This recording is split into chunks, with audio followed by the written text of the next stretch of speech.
ನಮಸ್ತೆ ವೀಕ್ಷಕರೇ, ಹೇಗಿದ್ದೀರಾ? ಆಗಸ್ಟ್ ತಿಂಗಳ ಮಾಸ ಭವಿಷ್ಯದಲ್ಲಿ ಪ್ರತಿಯೊಂದು ರಾಶಿಗೂ ಕೂಡ ಅವರ ಒಂದು ಶುಭ ಫಲ ಅಶುಭ ಫಲಗಳನ್ನ ಹೇಳ್ತಾ ಬರ್ತಾ ಇದ್ದೀನಿ. ಹಾಗೆ ಇವತ್ತು ಕುಂಭರಾಶಿಯವರಿಗೆ ಯಾವ ಯಾವ ಶುಭ ಫಲಗಳಿದೆ, ಯಾವ ಅಶುಭ ಫಲಗಳಿದೆ ಅನ್ನೋದನ್ನ ತಿಳಿಸ್ತಾ ಹೋಗ್ತೀನಿ.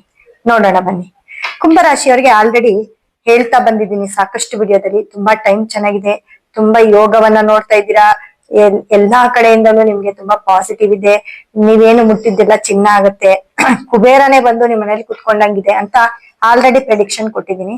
ಹಾಗೆ ಯಾಕಂದ್ರೆ ಗ್ರಹಗಳ ಒಂದು ಬದಲಾವಣೆಯಿಂದ ಸ್ವಲ್ಪ ಏರುಪೇರು ಆಗೇ ಇರುತ್ತೆ. ಯಾಕಂದ್ರೆ ಯಾವಾಗ್ಲೂ ಬರೀ ಶುಭ ಫಲವನ್ನೇ ನಾವು ನೋಡಕ್ ಆಗೋದಿಲ್ಲ. ನೋಡಿ, ರಾಶಿಯಲ್ಲಿ ರಾಹು ಬಂದಿರೋದು ಯೋಗನೆ ಅಂತ ಹೇಳ್ತೀವಿ. ಯಾಕಂದ್ರೆ ಕುಂಭರಾಶಿಯ ಅಧಿಪತಿ ಎರಡನೇ ಮನೆ ಲಾಭಸ್ಥಾನಕ್ಕೆ ಹೋಗಿದ್ದಾರೆ. ಶನಿ ಗ್ರಹ ಎರಡನೇ ಮನೆಗೆ ಬಂದಿರೋದು, ಅದು ಕೂಡ ತುಂಬಾ ಲಾಭವನ್ನ ನೋಡ್ತೀವಿ. ಹಾಗೆ ರಾಹು ಬಂದಿರೋದು ತುಂಬಾ ಯೋಗವನ್ನ ನೋಡ್ತೀವಿ. ಯಾಕಂದ್ರೆ ರಾಹುವನ್ನ ನಾವು ಯೋಗನೆ ಅಂತ ಹೇಳ್ತೀವಿ. ಹಾಗೆ 5ರಲ್ಲಿ ಗುರು ಶುಕ್ರ ಇರೋದ್ರಿಂದ ನಮ್ಮ ಮಕ್ಳಿರ್ಬೋದು, ನಮ್ಮ ಮನೆಯ ಒಂದು ಕೆಲ್ಸದ ವಿಚಾರ ಇರ್ಬೋದು, ನಮ್ಮ ಆರೋಗ್ಯ ಸಮಸ್ಯೆ ಆಗಿರ್ಬೋದು, ನಮ್ಮ ಎಜುಕೇಶನ್ ಆಗಿರ್ಬೋದು, ಇವೆಲ್ಲವೂ ಕೂಡ ತುಂಬಾ ಸೂಪರ್ ಅಂತ ಹೇಳ್ತಾ ಬಂದೆ. ಹಾಗೆ ಶುಕ್ರ ಗುರು ಒಟ್ಟಿಗೆ ಸೇರಿರೋದು ಇನ್ನೂ ಸೂಪರ್ ಅಂತ ಹೇಳ್ತಿದ್ದೀನಿ. ನಮ್ಮ ಒಂದು ಏಳಿಗೆ, ನಮ್ಮ ದುಡ್ಡು ಏನ್ ಬರುತ್ತೆ ಅದೆಲ್ಲ ಕೂಡ ನಮ್ಗೆ ಅಭಿವೃದ್ಧಿ ಆಗ್ತಾ ಹೋಗ್ತದೆ. ನಮ್ಮ ಸಂಪಾದನೆಯಲ್ಲಿ ನಾವ್ ಎಲ್ಲದ್ರಲ್ಲೂ ನಾವು ತುಂಬಾ ಚೆನ್ನಾಗಿ ಇರ್ತೀವಿ ಕುಂಭರಾಶಿಯವರು. ಆದ್ರೆ 6ನೇ ಮನೇಲಿ ಸೂರ್ಯ ಮತ್ತೆ ಬುಧ ಇದ್ದಾರೆ. 6ನೇ ಮನೇಲಿ ಸೂರ್ಯ ಬುಧ ಇರೋದು, ಮತ್ತೆ 8ರಲ್ಲಿ ಕುಜ ಹೋಗಿರ್ತಾರೆ. 8ನೇ ಮನೆಗೆ ಕುಜನ ಒಂದು ಬದಲಾವಣೆಯಿಂದ ಏನಾಗತ್ತೆ ಗೊತ್ತಾ? ಫಸ್ಟ್ 6ನೇ ಮನೆ ಹೇಳ್ತೀನಿ ನೋಡಿ. 6ನೇ ಮನೆಯಲ್ಲಿ ರವಿ ಬುಧ ಬಂದಿರೋದ್ರಿಂದ ಯಾವ್ದಾದ್ರು ಒಂದು ಕಾನೂನಿನ ಕೇಸಲ್ಲಿ ನಾವು ಸಿಕ್ಕಾಕೊಳ್ತೀವಿ. ಇವಾಗ ಇಲ್ದಿರ ಇರ್ಬೋದು, ಯಾವಾಗೋ ಆಗಿರೋ ಒಂದು ಕೇಸಲ್ಲಿ ಇವಾಗ ಅದಕ್ಕೆ ನಾವು ದಂಡವನ್ನ ಕೊಡ್ಬೇಕಾಗತ್ತೆ. ಅಂದ್ರೆ ನಾವ್ ಯಾವಾಗೋ ಮಾಡಿರೋ ಒಂದು ಕಾನೂನಿನ ಕೇಸು, ನಮ್ ಕೇಸ್ ಯಾವ್ದೋ ನಿಂತೋಗ್ಬಿಟ್ಟಿರುತ್ತೆ, ಅಥವಾ ನಮ್ಮ ಒಂದು ಪ್ರಾಪರ್ಟಿ ಮೇಲೆ, ಅಥವಾ ನಮ್ಮ ಒಂದು, ಯಾಕಂದ್ರೆ ಕುಜನು 8ನೇ ಮನೇಲಿ ಹೋಗಿರೋದ್ರಿಂದ ಪ್ರಾಪರ್ಟಿ ವಿಷಯ ಅಂತ ಬಂದಾಗ ಯಾವಾಗಿಂದೋ ಹಳೇ ಪ್ರಾಪರ್ಟಿ ನಾವ್ ಯಾವ್ದೋ ತಗೊಂಡು ಮನೆ ಕಟ್ಟಿ ಎಲ್ಲಾ ಮಾಡ್ಬಿಟ್ಟಿರ್ತೀವಿ. ಆದ್ರೆ 10 ವರ್ಷಕ್ಕೋ 20 ವರ್ಷಕ್ಕೋ 15 ವರ್ಷದ ಯಾವ್ದಾದ್ರು ಒಂದು ಹಳೆ ಕೇಸ್ ಇವಾಗ ರೀಓಪನ್ ಆಗತ್ತೆ.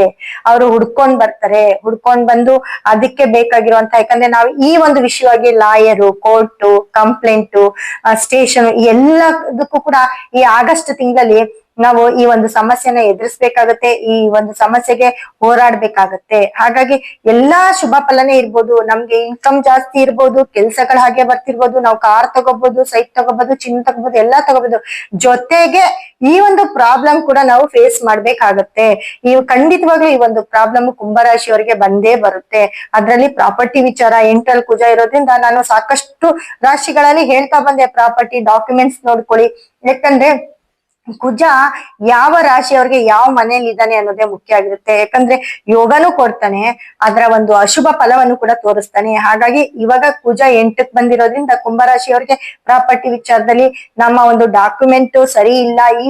ಇನ್ನು ಮೇಲೆ ಯಾರು ಕುಂಭರಾಶಿಯವರು ಏನಾದ್ರೂ ಪರ್ಚೇಸ್, ಯಾಕಂದ್ರೆ ನಿಮ್ಮಲ್ಲಿ ಅಭಿವೃದ್ಧಿ ಜಾಸ್ತಿ ಹೊಂದುತ್ತಾ ಇದ್ದಾಗೆ ನಾವು ಸೈಟ್ ತಗೊಳ್ಳೋದು, ಕಾರ್ ತಗೊಳ್ಳೋದು, ಮನೆ ತಗೊಳ್ಳೋದು ಎಲ್ಲಾ ಕೂಡ ಆಗತ್ತೆ. ಆದ್ರೆ ಅದನ್ನ ನೀವು ನೋಡ್ಕೊಳ್ಬೇಕಾಗತ್ತೆ. ಪ್ರಾಪರ್ಟಿ ವಿಚಾರದಲ್ಲಿ ತುಂಬಾ ಗಮನ ಇಟ್ಟು ಪೇಪರು ಡಾಕ್ಯುಮೆಂಟ್ ನ ನೋಡ್ಕೊಳ್ಬೇಕಾಗತ್ತೆ. ಆ ಒಂದು ವಿಚಾರಕ್ಕೆ ಎಲ್ಲೋ ಒಂದ್ ಕಡೆ ಸಿಕ್ಕಾಕೊಳ್ತೀರಿ ಅಂತಾನು ಹೇಳ್ತೀನಿ. ಅದ್ರಿಂದ ನಿಮ್ಗೆ ದುಡ್ಡು ಕೂಡ ನೀವು ಕಳ್ಕೊಳ್ತೀರಿ, ದುಡ್ಡು ಕೂಡ ಖರ್ಚು ಮಾಡ್ತೀರಿ ಅಂತ ಹೇಳ್ತೀನಿ. ಹಾಗೆ ಕೇತು 7ನೇ ಮನೇಲಿ ಇರೋದ್ರಿಂದ ಸ್ವಲ್ಪ ಗಂಡ ಹೆಂಡತಿ ಮಧ್ಯೆ ನೋಡ್ಬೇಕು. ಎಲ್ಲೋ ಒಂಚೂರು ಸಮಸ್ಯೆ ಇದ್ದೇ ಇರುತ್ತೆ ಕುಂಭರಾಶಿಯವರಿಗೆ. ಹಾಗಾಗಿ ಅದನ್ನು ಕೂಡ ಒಂಚೂರು ಸರಿ ಮಾಡ್ಕೊಳ್ಬೇಕು. ಅದಕ್ಕೆ ಪರಿಹಾರವನ್ನ ಮಾಡ್ಕೊಳ್ಳಿ ಅಂತ ಹೇಳ್ತೀನಿ.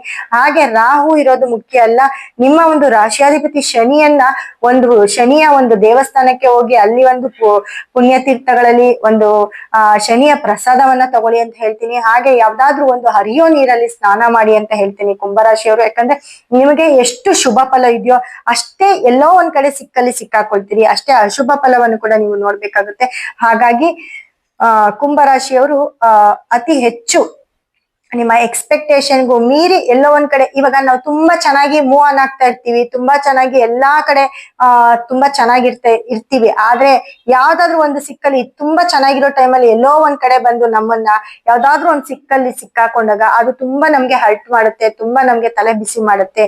ಹಾಗಾಗಿ ನಿಮ್ಮ ಒಂದು ಬಿಸ್ನೆಸ್ ಆಗಿರ್ಬೋದು, ನಿಮ್ಮ ಒಂದು ಸಂಪಾದನೆ ಆಗಿರ್ಬೋದು, ನಿಮ್ಮ ಏಳಿಗೆ ಆಗಿರ್ಬೋದು, ಆರ್ಥಿಕವಾಗಿ ನೀವು ತುಂಬಾ ಚೆನ್ನಾಗಿರ್ಬೋದು, ತುಂಬಾ ಚೆನ್ನಾಗಿರ್ತೀರಿ ಕೂಡ. ಅದರ ಜೊತೆ ಈ ಕಾನೂನಿನ ಒಂದು ಪ್ರಾಬ್ಲಮ್ ನಿಮ್ಗೆ ಬಂದೇ ಬರುತ್ತೆ. ಅದನ್ನ ಪರಿಹಾರ ಮಾಡ್ಕೊಳ್ಳಿ. ಆ ಕಾನೂನಿನ ಪ್ರಾಬ್ಲಮ್ ನ ಪರಿಹಾರ ಮಾಡ್ಕೊಳ್ಳೋದಕ್ಕೆ ನಮ್ಮಲ್ಲಿ ಸಿಕ್ಕುವಂತ ಕೋರ್ಟ್ ಕೇಸ್ಗಾಗಿರ್ಬೋದು, ನಿಮ್ಮ ಒಂದು ಸ್ಟೇಷನ್, ಕೋರ್ಟ್, ಈ ತರ ಕೇಸು, ಲಿಟಿಗೇಷನ್, ಇದಕ್ಕೆ ಅಂತಾನೆ ನಮ್ಮಲ್ಲಿ ಸಿಕ್ಕುವಂತಹ ಒಂದು ಕೋರ್ಟ್ ಕೇಸ್ಗೆ ಅಂತಾನೆ ಸಿಕ್ಕುವಂತಹ ಒಂದು ಸ್ಟೋನ್ ಅನ್ನ ಯೂಸ್ ಮಾಡಿ ನಿಮ್ಮ ಎಷ್ಟು ವರ್ಷದ ಒಂದು ಕೋರ್ಟ್ ಕೇಸ್ ಆಗಿರ್ಬೋದು ಅಥವಾ ನಿಮ್ಮ ಪ್ರಾಪರ್ಟಿ ವಿಷಯ ಆಗಿರ್ಬೋದು ಎಲ್ಲವೂ ಕೂಡ ಕ್ಲಿಯರ್ ಆಗುತ್ತೆ. ಹಾಗಾಗಿ ಈ ಒಂದು ಕಾನೂನಿನ ಸಮಸ್ಯೆಗೆ ಸಿಕ್ಕುವಂತ ಒಂದು ಸ್ಟೋನ್ ಅನ್ನ ನಮ್ಮ ನಂಬರ್ಗೆ ಕರೆ ಮಾಡಿ ಅದನ್ನ ನೀವೆಲ್ಲಿರ್ತೀರೋ ಅಲ್ಲಿಗೆ ತರಿಸ್ಕೊಳ್ಳಿ. ನಿಮ್ ಎಲ್ಲಾ ಪ್ರಾಬ್ಲಮ್ ಎಷ್ಟು ವರ್ಷದಿಂದ ನಡೀತಿರೋ ಕೇಸ್ ಕೂಡ ನಿಮ್ಗೆ ರಾಜಿ ಆಗ್ತಾ ಹೋಗುತ್ತೆ. ರಾಜಿಗ್ ಬರ್ತಾರೆ. ಕೋರ್ಟ್ ಮೆಟ್ಲು ಹತ್ತದೇ ಇರೋ ರೀತಿಯಲ್ಲಿ ಆ ಒಂದು ಕಲ್ಲು ನಿಮ್ಗೆ ಕಾಪಾಡುತ್ತೆ ಅಂತ ಹೇಳ್ತೀನಿ. ಆ ಒಂದು ಸ್ಟೋನ್ ನಿಮ್ಗೆ ಅಷ್ಟು ಪ್ರೊಟೆಕ್ಷನ್ ಕೊಡುತ್ತೆ ಅಂತ ಹೇಳ್ತೀನಿ. ಹಾಗಾಗಿ ಕುಂಭರಾಶಿಯವರು ಇದನ್ನ ಒಂದು ಪರಿಹಾರವನ್ನ ಮಾಡ್ಕೊಳ್ಳೇಬೇಕಾಗುತ್ತೆ. ಜೊತೆಗೆ ರಾಹುವಿನ ಒಂದು ಟೆಂಪಲ್ ಆಗಿರ್ಬೋದು, ಶನಿ ಗ್ರಹದ ಒಂದು ಟೆಂಪಲ್ ಆಗಿರ್ಬೋದು, ಮುಖ್ಯವಾಗಿ ಕುಜನನ್ ಕೂಡ ಆರಾಧಿಸ್ಬೇಕಾಗತ್ತೆ. ಕುಜಗ್ರಹದ ಒಂದು ಟೆಂಪಲ್ ಇಲ್ಲ ಸುಬ್ರಹ್ಮಣ್ಯನನ್ನ ಆರಾಧಿಸೋದು, ಇದೆಲ್ಲ ಕೂಡ ಮಾಡ್ಬೇಕಾಗುತ್ತೆ. ಕುಂಭರಾಶಿಯವರು ನಿಮ್ಮ ಏನು ಒಳ್ಳೆ ಟೈಮ್, ಆ ಟೈಮ್ಗೆ ನಿಮ್ಗೆ ಯುಟಿಲೈಸ್ ಮಾಡ್ಕೊಳ್ಳೋದಕ್ಕೆ ಪರಿಹಾರವನ್ನ ಮಾಡ್ಕೊಳ್ಳಿ. ಆ ಒಳ್ಳೆ ಟೈಮ್ ಏನಿದೆ ಅದ್ರಲ್ಲಿ ಯಾವ್ದೋ ಒಂದು ಅಶುಭ ಫಲವನ್ನು ಕೂಡ ನೀವು ಎದುರಿಸಬೇಕಾಗುತ್ತೆ ಅಂತ ಹೇಳ್ತಾ ಸಾಕಷ್ಟು ವಿಚಾರಗಳನ್ನ ಮುಂದಿನ ವಿಡಿಯೋದಲ್ಲಿ ಕೊಡ್ತಾ ಹೋಗ್ತೇನೆ. ಧನ್ಯವಾದ ವೀಕ್ಷಕರೇ.